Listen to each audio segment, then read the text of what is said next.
Greetings! Welcome to another episode of In the Studio from ChurchHouse Productions. What we're going to do today is give you a relatively short overview tour of the control room itself. This is where the real magic happens. This is where all the recording equipment is kept. We've shown you some videos already on other parts of the house or the studio, the high ceilings, what that can do for an amp and reverb. We've showed you smaller, tighter rooms that we used for multi-miking. So we'll be doing more of those in the future. The other thing we'll do, as we walk through the studio, we'll show different parts and different items. A set of microphones, or where the microphones are stored. We'll have mixing boards. We'll have the playback systems. And what we'll do in the future is take each one of those and go a little more in depth into them. But for right now, this is just going to be a quick walkthrough, as if you came in and said hello, and I said, hey, let's show what we have. So, let's go.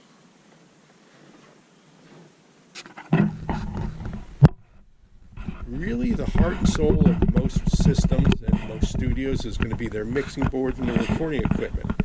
What we have is 3 Yamaha digital boards, which all work together. We can do up to 32 tracks them if we want to. They're connected to each other digitally, so they really are master and slave. Everything runs through those and goes to the different recording equipment. So we can go record 2 ways. We can go old school and actually go and do 32 tracks of ADAT. If we go real old school, we can actually mix it down to a DAT system, although we can also mix it to a computer system. Second system we have, of course, is the PC system itself. We're using a Dell XPS Studio Tower. A couple of monitors here, and all these pieces are interconnected. What we have next to them is a series of rack mounts. Now the rack mounts are going to hold everything from preamps to effects units to compressors to EQs to amplifiers. We have another whole set of rack mounted items over here to use, and they all can mix in together. You can mix and match. We also can do MIDI in and out of the computer if you want to go with that, and pre-programmed drum machines or different organ pieces or keyboards or sequencers. We could use that. Now everything goes down into a series of patch bays. So what you can do is connect all those pieces you've seen up there separately in the patch bays and configure them any way you want to. We also have a fiber optic patch bay, and that's really used mostly to connect the mixing boards to the computer and to the ADATs. So how we have this room set up is to be used modularly. So we can sort of change configuration. So we'll have different listening stations, different setups, different recording setups that we can use for the room. For instance, we do use Yamaha NS10 monitors. We have one setup to do that for mixing, sometimes for mastering.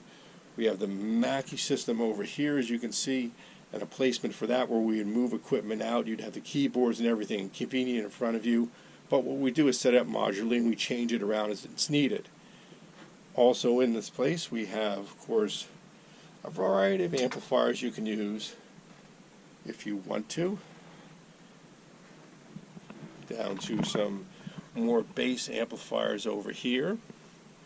We can use the amps and submix if we want through our PA system. This is used either in here when we practice, or we can use it to play out.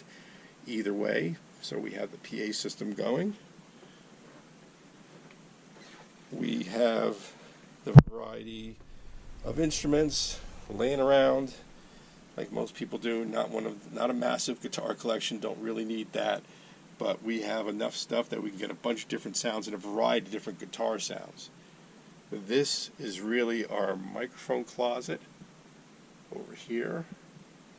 So we do have a good number of different microphones we can use whenever we want to for different sounds, and again, we'll talk about that in the future.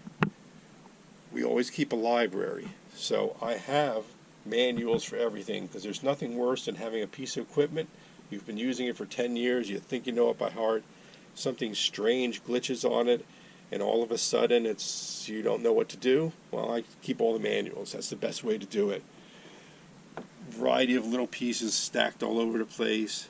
such as the drum machine, or we have some direct-ins, lots of cabling choices to make, a series of cables hanging that we can choose from to put together with the patch bays.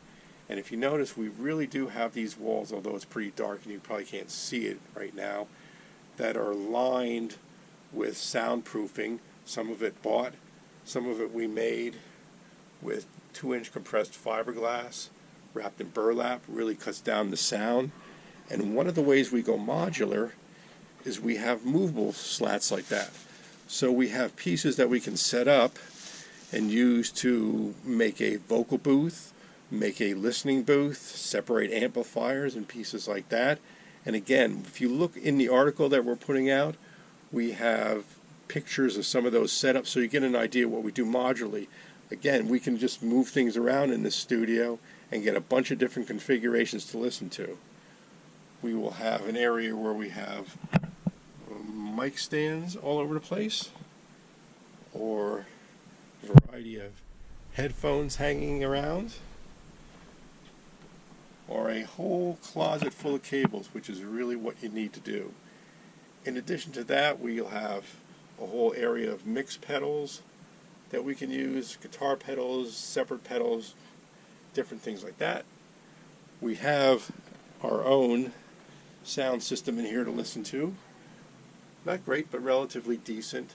And of course, I'll even listen to sound through computer systems, because really you got to figure how people are listening to items nowadays and really match what they're listening to.